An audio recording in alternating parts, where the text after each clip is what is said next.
మంగళవారం ఆదోని ఆర్ట్స్ మరియు సైన్స్ కళాశాలలో కర్నూలు జిల్లా ఈగల్ క్లబ్ వారి ఆధ్వర్యంలో డ్రగ్స్ వద్దు బ్రో కార్యక్రమాన్ని కళాశాల ప్రిన్సిపల్ మురళీమోహన్ అధ్యక్షతన నిర్వహించారు. 3 town CI Ramalingappa, eagle club SI Sujan Kumar విద్యార్థులకు చిన్న చలనచిత్రం ద్వారా డ్రగ్స్ పై అవగాహన కల్పించారు.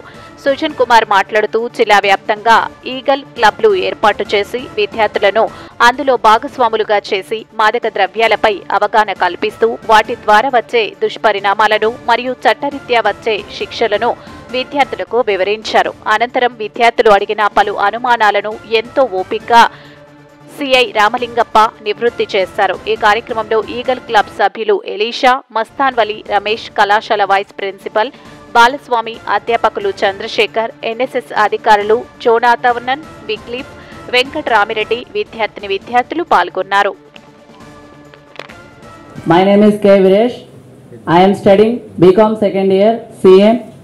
Sir, నేను అడిగే క్వశ్చన్ ఏంటంటే, డ్రగ్స్ నిర్మూలించాలనుకున్న మీ యొక్క మంచి ఉద్దేశం చాలా బాగుంది, కానీ డ్రగ్స్ ఫార్మింగ్ మన రాష్ట్రంలోనే జరుగుతుంది అంటున్నారు కదా, మీరు డ్రగ్స్ ఫార్మింగ్ ని ఎందుకు నిర్మూలించలేకపోతున్నారు? Clarity question. మనం ఈగల్ టీమ్ ఫిబ్రవరి 2 స్టార్ట్ చేసాం. ఫిబ్రవరి 2 మనం స్టార్ట్ చేసినప్పుడు మన గవర్నమెంట్ 1700 ఏకర్స్ ఫార్మింగ్ ఉన్నింది. అది కూడా అరకు, వైజాగ్ ఈ ఏజెన్సీ ఏరియాలో ఉన్నింది. నౌ ఇట్ ఈస్ 20-30 ఏకర్స్ కూడా లేదు, మొత్తం అంతా కూడా మనం డిస్ట్రాయ్ చేసేసాం. ఓకే, మా ఫోకస్ మా థర్డ్ ఐ ఉంటుంది. ఎవరైనా మన కాలేజ్ కావచ్చు, ఎవరైనా కన్జ్యూమ్ చేస్తూ ఉంటారు, వాళ్ళని ఇమ్మీడియట్లీ క్యాచ్ చేయం. యూ కెన్ అబ్జర్వ్, వాళ్ళని అబ్జర్వ్ చేస్తూ ఉంటాం. వాళ్ళు ఎక్కడి నుంచి తెప్పించుకుంటున్నారు, వాడు ఎక్కడి నుంచి తీసుకొస్తున్నాడు, ఒక ఎండ్ టు ఎండ్. మనకి ఎక్కువ ఇండియాలో పూణేలో మనకి ఈ డ్రగ్స్ తయారు చేసే ల్యాబ్స్ ఐడెంటిఫై చేయడం జరిగింది కొన్ని. సో అక్కడి నుంచి బెంగళూరు కావచ్చు, మిగతా సిటీస్కి వస్తున్నాయి. అక్కడి నుంచి హైదరాబాద్, కర్నూలు, ఇంకా వేరే వేరే చోటికి ట్రాన్స్పోర్టేషన్ జరుగుతూ ఉంది. ఈ కొన్ని కేస్ స్టడీస్లలో మనకు ఐడెంటిఫై అయిన థింగ్స్. సో ఇంకా మన కర్నూలులో కూడా తయారు చేస్తూ ఉండొచ్చు, మనకు తెలియదు. మనకి ప్రజెంట్ తెలిసినంత వరకు ప్రతి డ్రగ్, ఫర్ ఎగ్జాంపుల్ గాంజా ఎక్కడ పండిస్తారు, ఒరిస్సా, వైజాగ్ ఏజెన్సీ, అక్కడ పండించి అక్కడి నుంచి త్రూఅవుట్ ఇండియా ఎక్కడికైనా ట్రాన్స్పోర్ట్ అవ్వచ్చు.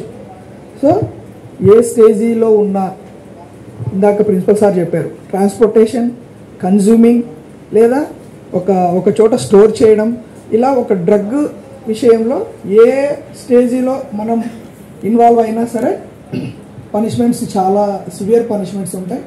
మనకి ఐపీసీ, సిఆర్పిసి, ప్రజెంట్ బిఎన్ఎస్ఎస్ లాగా సెక్షన్స్ ఉండవు ఇందులో. ఎన్డీపీఎస్ 1985 యాక్ట్ ప్రకారం ఈ గాంజా రిలేటెడ్ కేసెస్ అన్ని బుక్ చేయడం జరుగుతుంది. ఎన్డీపీఎస్ 1985 కేవలం నార్కోటిక్స్ కంట్రోల్ చేయడం కోసం సెంట్రల్ గవర్నమెంట్ తీసుకొచ్చిన act. So narcotic drug psychotropic substance, NDPS full form. మీరు ఫ్రీ టైం ఉన్నప్పుడు ChatGPT ఆర్ గూగుల్ చేస్తే ఆ యాక్ట్కి సంబంధించిన మొత్తం ఇన్ఫర్మేషన్ మీకు అందుబాటులో ఉంటుంది. ఇందులో కన్జ్యూమర్కి పనిష్మెంట్ ఉంటుంది, పెడలర్కి అట్ ద సేమ్ టైం క్వాంటిటీలో తీసుకున్న 72 hours ఉంటుంది. మనకి యూజువల్గా మనం చూస్తూ ఉంటాం, వెహికల్ చెకింగ్ లేదా డ్రంక్ అండ్ డ్రైవ్ చెకింగ్ చేస్తూ ఉంటారు. ఆల్కహాల్ తీసుకున్నప్పుడు డ్రంక్ అండ్ డ్రైవ్ టెస్ట్ చేస్తే వితిన్ 6 hours, వితిన్ 8 hours మనకి ఆల్కహాల్ తీసుకున్నట్లు మనకి ఆ మీటర్ చెక్ చేస్తుంది. అదే ఈరోజు తీసుకొని రేపు చెక్ చేస్తే డిటెక్ట్ అవ్వదు.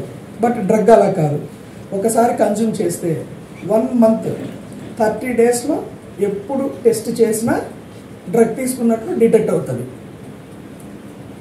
సో అంత ఇంపాక్ట్ చూపిస్తుంది బాడీ మీద. ఆల్కహాల్ కొన్ని చేయొచ్చు, నర్వస్ సిస్టంతో వదిలిపెట్టదు. మన బాడీలో ఉన్న అన్ని రకాల ఆర్గాన్స్ మీద ఈ డ్రగ్స్ ప్రభావం చాలా ఎక్కువ ఉంటుంది. హార్ట్ ఫెయిల్యూర్ అవటం, తర్వాత బ్లడ్ క్లాట్ అవటం, బ్లడ్ క్యాన్సర్ అవటం, తర్వాత లంగ్స్, కిడ్నీస్ ఫెయిల్యూర్ అవటం. అంటే ఒకేసారి ఇంకా మళ్ళీ రిపేర్ చేయడానికి కూడా స్కోప్ ఉంటుంది. ఇలా డ్రగ్స్ తీసుకున్నప్పుడు ఒక చిన్న ప్యాషన్ కోసం లేదా ఫ్రెండ్స్ ద్వారా 3 ఓన్లీ 3 విధానాల ద్వారా డ్రగ్స్ మన లైఫ్లో ఎంటర్ అవుతాయి. First friends, that best friends ఎవరైతే బ్యాడ్ హ్యాబిచువల్స్ ఉన్నాయో వాళ్ళ ద్వారా ఎంటర్ అవుతాయి. 2 ఇంటర్నెట్ ద్వారా ఎంటర్ అవుతాయి. 3 ప్యాషన్, చూద్దాం ఎట్లుంటుందో, సిగరెట్ తీసుకున్నాం. ఈ 3 వేస్ ద్వారా ఇది అవుతాం. కాబట్టి మన ఫ్రెండ్స్ ఎట్లున్నారు, వాళ్ళ హ్యాబిట్స్ ఏమున్నాయి, వాళ్ళు ఏం చేస్తున్నారు, మినిమం అబ్జర్వ్ చేయండి. అలాంటి వాళ్ళకి దూరంగా ఉండండి.